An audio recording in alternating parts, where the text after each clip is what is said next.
Sa ngalan ng Ama, ng Anak, ng Espiritu Santo. Amen. Ang pagpapala ng ating Panginoon Kristo, ang pag-ibig ng Diyos Ama, at ang pagkikipagkaisa ng Espiritu Santo, naway sa inyong lahat. At sumayo rin.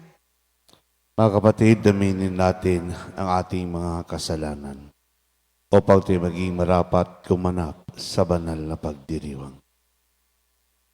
Inaamin ko sa mapangyarihang Diyos at sa inyong mga kapatid, na lubha akong nagkasala sa isip, sa salita, sa gawa, at sa aking pagkukulang.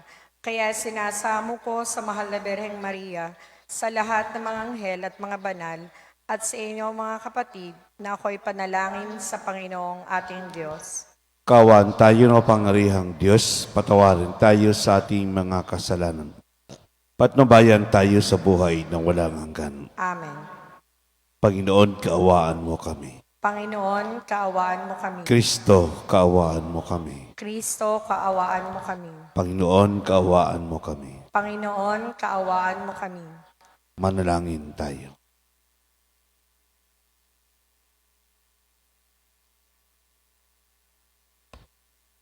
Ama naming makapangyarihan, loobin mong lubos naming gawin ang paghihintay sa pagdating ng iyong anak.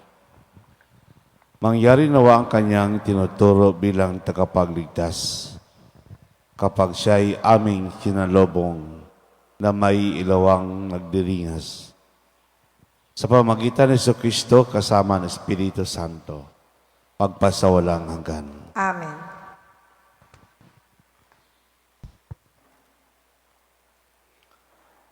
Pagbasa mula sa aklat ni Propeta Isaías. Ganito ang sabi ng banal ng Israel, ng Panginoon mong sa iyo'y tumubos. Ako ang Panginoong iyong Diyos. Tuturuan kita para ka umunlad, papatnubayan kita saan ka man pumunta. Kung sinusunod mo lang ang mga utos ko, pagpapala sana'y dadaloy sa iyo, parang ilog na di natutuyo ang agos.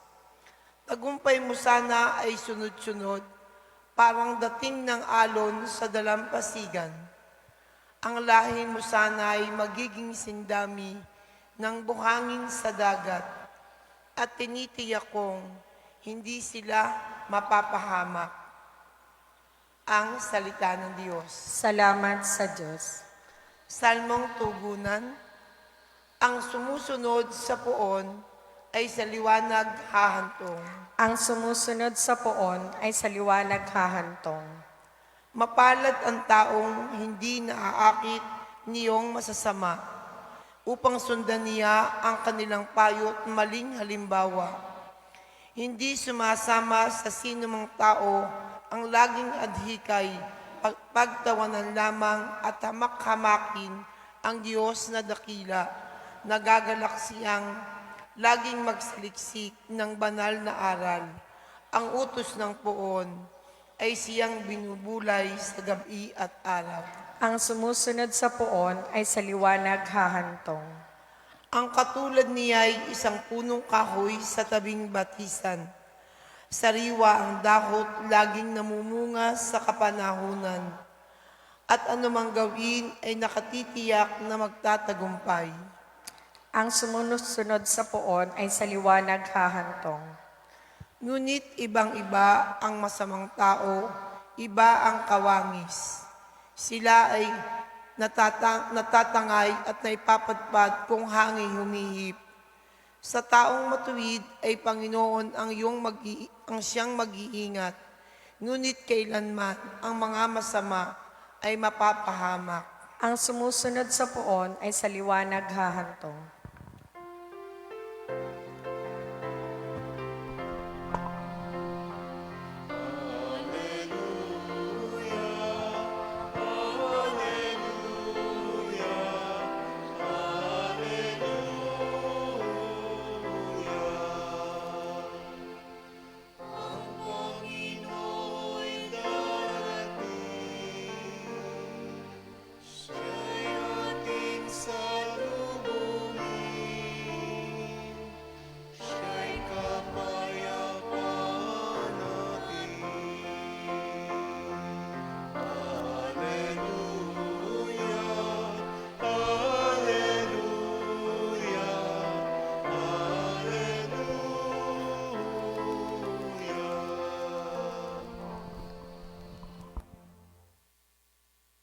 Sumainyo ang Panginoon. at sumayo rin.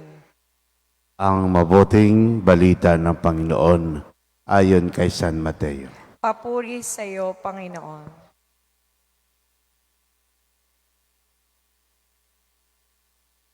Ang panahon iyon, sinabi ni Jesus sa mga tao, sa ano ko ihambing ang mga tao ngayon?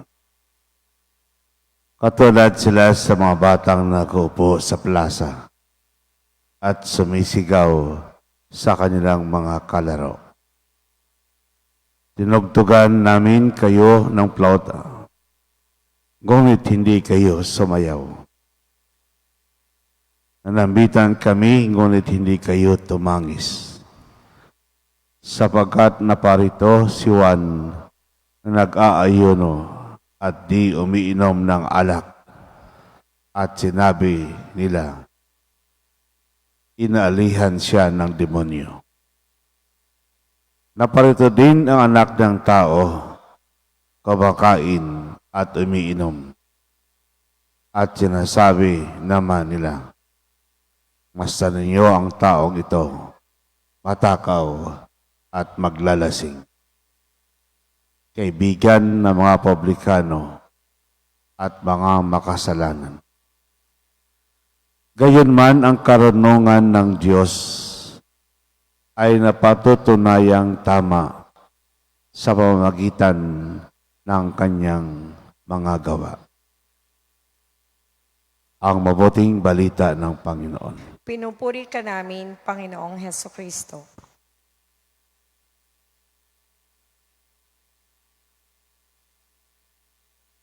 Magandang umaga po sa lahat. Isa po sa mahirap kasama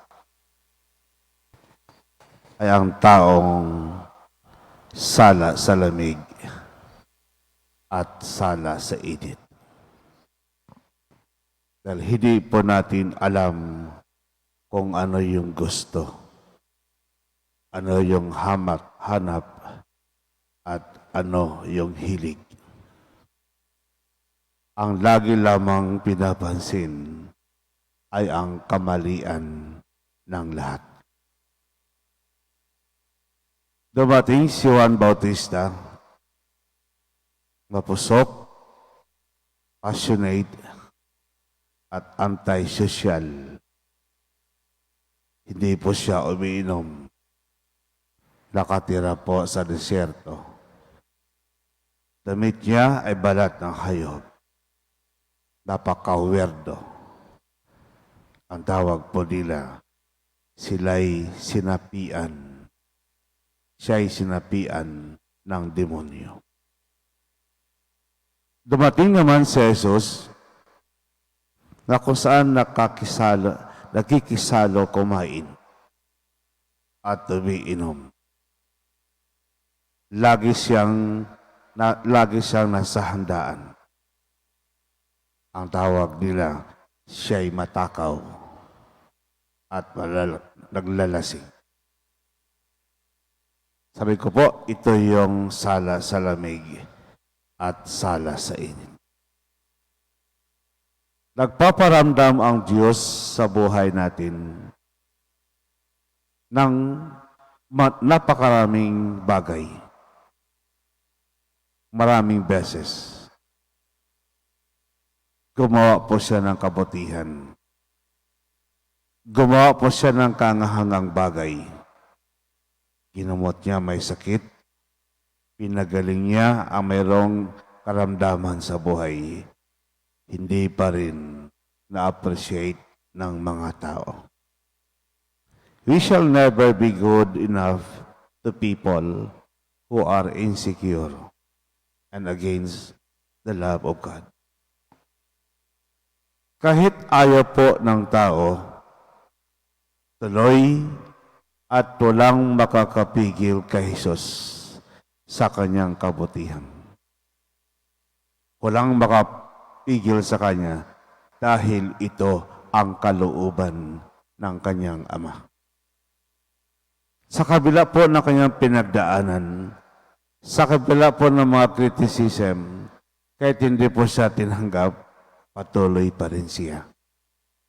Patuloy pa rin dahil ito ang kanyang misyon. Ito ang kanyang trabaho. Sundin ang kalooban ng Diyos. Naroon po yung panghinayang sa part po ng ating Panginoon sa kanyang henerasyon. Inabuso ang kabutihan ng ating Ama. Dumating po si Juan para ihanda ang daraanan ng Diyos. Dumating si Juan para ituloy yung panawagan na pagbabago. Ito yung kanyang panawagan. Ito po yung kanyang sigaw sa bawat isa. Repentance. Hindi po sapat na aminin lamang ang ating mga kasalanan. At hindi din po sapat na tanggapin natin. Hindi po sapat kulang para kay Jesus, para kay Juan, ang mga iyon sa buhay pagbabago. Kailangan may magawa tayong mabuti sa ating sarili. Change of heart, change of mind, and then change of attitude. Ito po ang pinakamagandang magawa ng tao sa panahon ng Advento. Ito po ang tunay na pagbabago dahil kaakibat niya na siya'y may gagawing mabuti para sa bawat isa. Ito po ang kanyang misyon. Ito po ang kanyang paghahanda dahil darating ang tunay na liwanag sa mundo. Kaya patuloy si Juan. Patuloy siya sa kanyang ginagawa dahil ito ang kaloob ng kanyang Ama sa langit.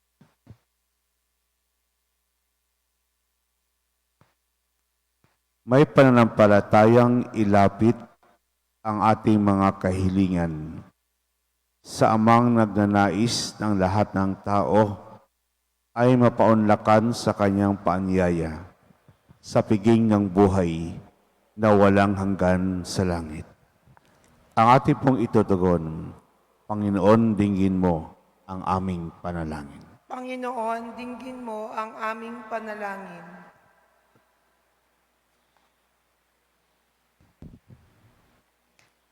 Ang simbahan dito sa lupa naway magpatuloy sa paglago at maghikayat ng higit na maraming mga tao sa piging ng kaharian. Manalangin tayo sa Panginoon. Panginoon, dinggin mo ang aming panalangin. Ang mayayaman at gayon din ang mahihirap, naway hindi humanap ng mga dahilan upang maiwasan ang tawag ng kaharian. Manalangin tayo sa Panginoon. Panginoon, dinggin mo ang aming panalangin. Tayo naway tumugon ng tapat sa panawagan na magsisi sa kasalanan. Manalangin tayo sa Panginoon. Panginoon, dinggin mo ang aming panalangin. Tayong lahat naway magtalaga ng ating mga sarili sa pagtataguyod ng layunin ng kaharian. Manalangin tayo sa Panginoon. Panginoon, dinggin mo ang aming panalangin. Ang mga yumao naway mamuhay sa tahanan ng Panginoon at magdiwang sa piging ng buhay na walang hanggan. Manalangin tayo sa Panginoon. Panginoon, dinggin mo ang aming panalangin.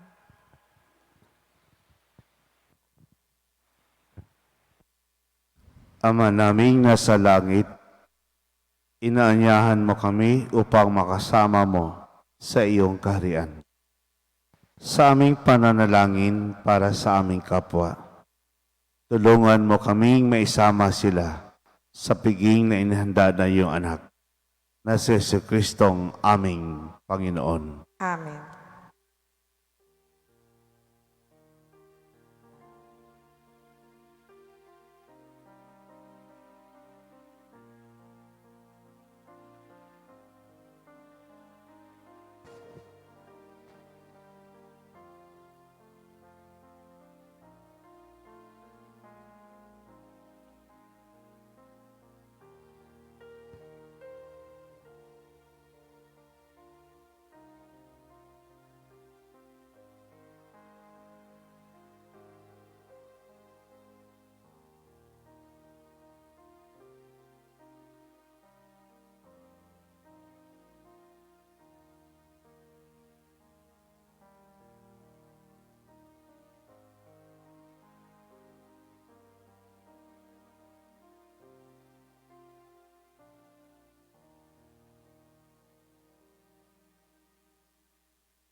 Maraming kapatid, upang paghahain natin kalugdan ng Diyos, amang makapangyarihan. Tanggapin nawa ng Panginoon itong paghahain sa iyong mga kamay, sa kapurihan niya at karangalan, sa ating kapakinabangan at sa buong sambayanan niyang banal.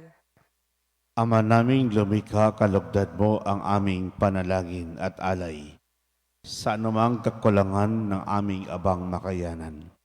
Naway ang pag-ibig mo magbigay kapupunan sa pamagitan ni Kristo kasama ng Espiritu Santo, magpasawalang hanggan. Amen. Sumainyo ang Panginoon. At sumairin. Itaas sa Diyos ang iyong puso't diwa. Itinaas na namin sa Panginoon. Pasalamatan natin ang Panginoong ating Diyos. Marapat na siya'y pasalamatan. Ama namin makapangyarihan, tunay marapat ni kay aming pasalamatan sa pamagitan ni Kristo na aming Panginoon. Siya salitang katuwang mo't kapiling ng lahat ng umiral ay iyong likhain. Siya'y sinugo mo para kami sa gipit palayain. Kaya't siya'y kinalingan ng mahal na Berhen na naging kanyang inang totoo sa kapangyarihan ng Espiritu Santo. Inako niyang sundin ang loob mo at kamtin ang sambay ng banal para sa iyo. Pinagtisang iyon sa krus ang kanyang mga kamay upang magwakas sa kamatayan at mahayag ang pagkabuhay. Kaya kaisa na mga anghel nagsisiawit ng papuri sa iyo. Nang walang humpay sa kalangitan, kami nagbubunyi sa iyong kadakilaan. Santo, Santo, Santong Panginoon Diyos ng mga hukbo, napupuno ang langit at lupa ng kadakilaan mo. O sana sa kaitaasan, pinagpalang na paririto sa ngalan ng Panginoon. O sana sa kaitaasan. Ama naming banal, ikaw ang bukal ng danang kabanalan. Kaya't sa pamagitan ng Espiritu, ngayong banal ang kaloob na ito, upang para sa aming maging katawan at tugo ng aming Panginoong Hesukristo. Bago pinagtisang kusang loob na maging handog, hinawakan niya ang tinapay, pinasalamatan kaniya. Pinaghati-hati niyon inabot sa kanyang maalagad at sinabi, tanggapin lahat ninyo ito at kanin. Ito ang aking katawan na ihandog para sa inyo.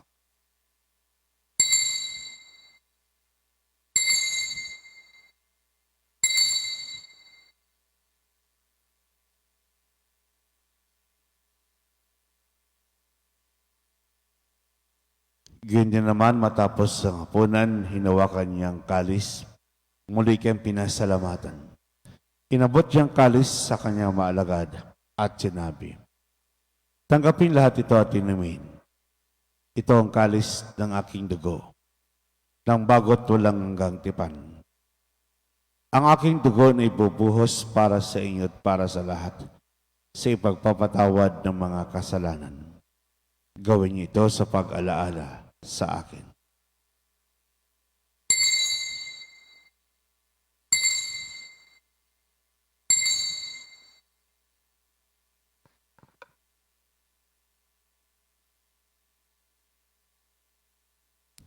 Ipagbunyi po natin ang misteryo ng pananampalataya. Si Kristo'y namatay, si Kristo'y nabuhay, si Kristo'y babalik sa wakas ng panahon. Ama, ginagawa namin ngayon pag-alala sa pagkamatay at muling pagkabuhay ng iyong anak. Kaya tinaalay namin sa iyo ang tinapay na nagbibigay buhay at ang kalis na kakalob ng kaligtasan. Kami nagpapasalamat dahil kami iyong minarapat na tumayo sa harap mo para maglingkod sa iyo. Isinasama namin kami magsalos-salos katawan at dugo ni Kristo ay mabuklod sa pagkakaisa sa pamagitan ng Espiritu Santo. Ama, lingapin mo simbahang laganap sa buong daigdig. Puspusin mo kami sa pag-ibig kaisa ni Francisco na Papa, ni Gilbert naming Obispo at ng Tanang Kaparian. Alalahanin mo rin kapatid naming na imlay na may pag-asang sila'y muling mabubuhay.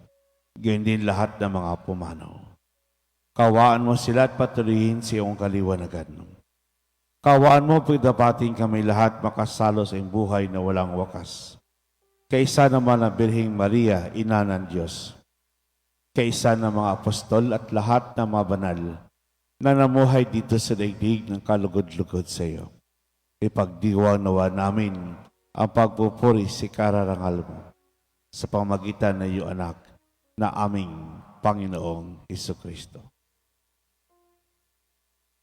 Sa pamagitan ni Kristo, kasama niya at sa Kanya, ang lahat ng parangal at papuri sa iyo, Diyos sa mga kapangyarihan, kasama ng Espiritu Santo, magpasawalang hanggan.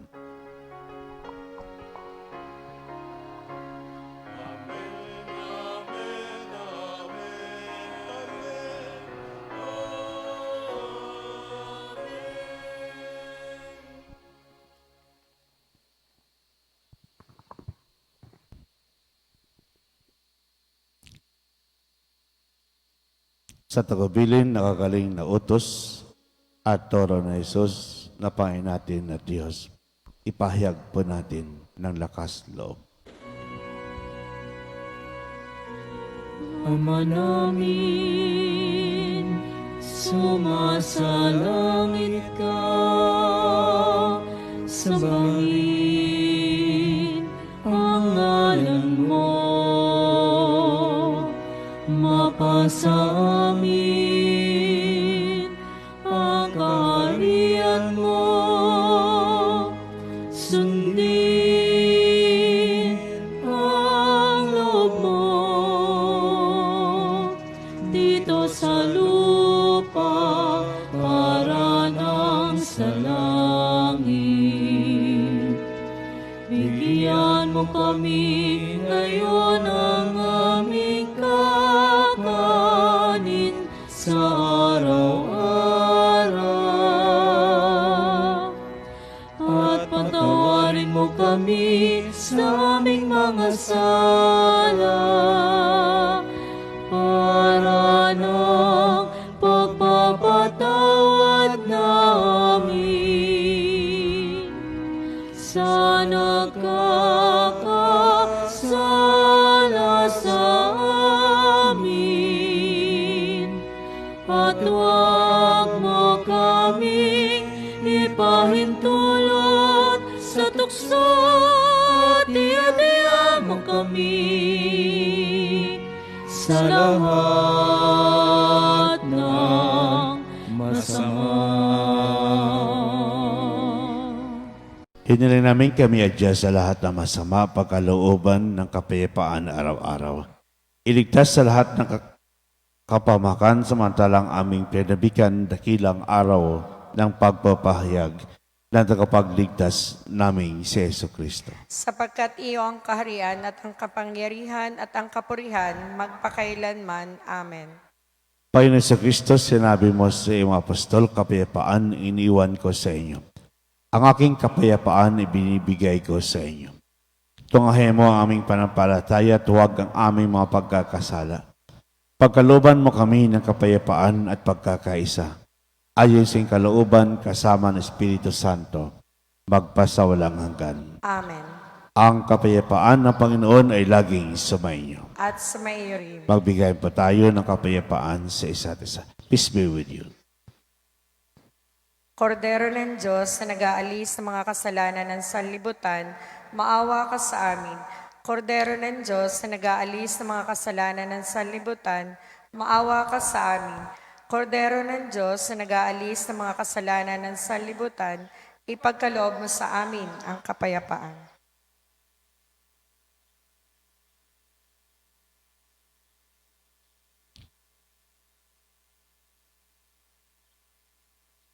Mga kapatid, ito ang kordero ng Diyos. Ito nag-aalis ng mga kasalanan na sa libutan. Papalad mo niyahan sa kanyang piging.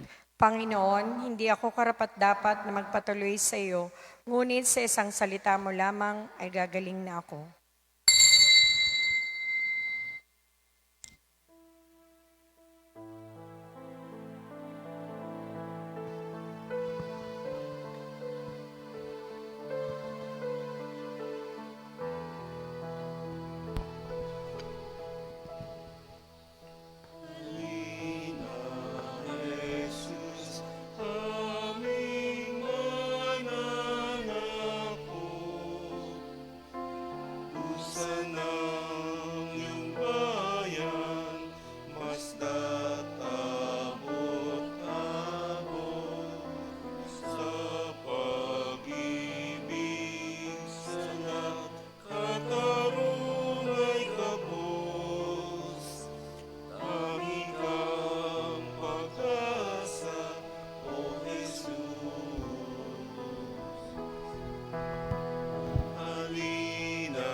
Manalangin tayo.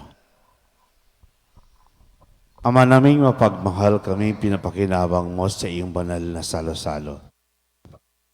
Turuan mong kumilala sa layunin ng iyong nilikang bagay na dapat naming gamitin upang kami ay sumapit sa iyong piling. Sa pamagitan ng Kristo kasama ng Espiritu Santo, magpasawalang hanggan. Amen. Magsilod po ang lahat. Pasasalamat at parangal, handog namin amang banal, sa ginto mong pahalaga sa Archdiocese ng Lipa. Binhing hasik sa mabuting lupa, alalaong baga, bunga ay sagana. Batanggenyo man may pusong dumamay, agad at may kusa tuwing kagipitan. Saknungan at bayanihan, karanasan namit buhay, pamanapot aming yaman, kaloob nyo o may kapal. Opo pa rin Panginoon, walang yabang naming tugon, sa iyong yakag at paghamon, sa pagsampalataya ay umabong. Berhen ng Kaysasay o Poong San Jose, ipanalangin niyo kami. Sumainyo ang Panginoon. At sumairi. Pagpalain kayo ng makapangyarihang Diyos, ang Ama, Anak at Espiritu Santo. Amen. Hubay kayong taglay ang kapayapaan upang ang Panginoon ay bahalin at paglingkuran. Salamat. Salamat sa Diyos.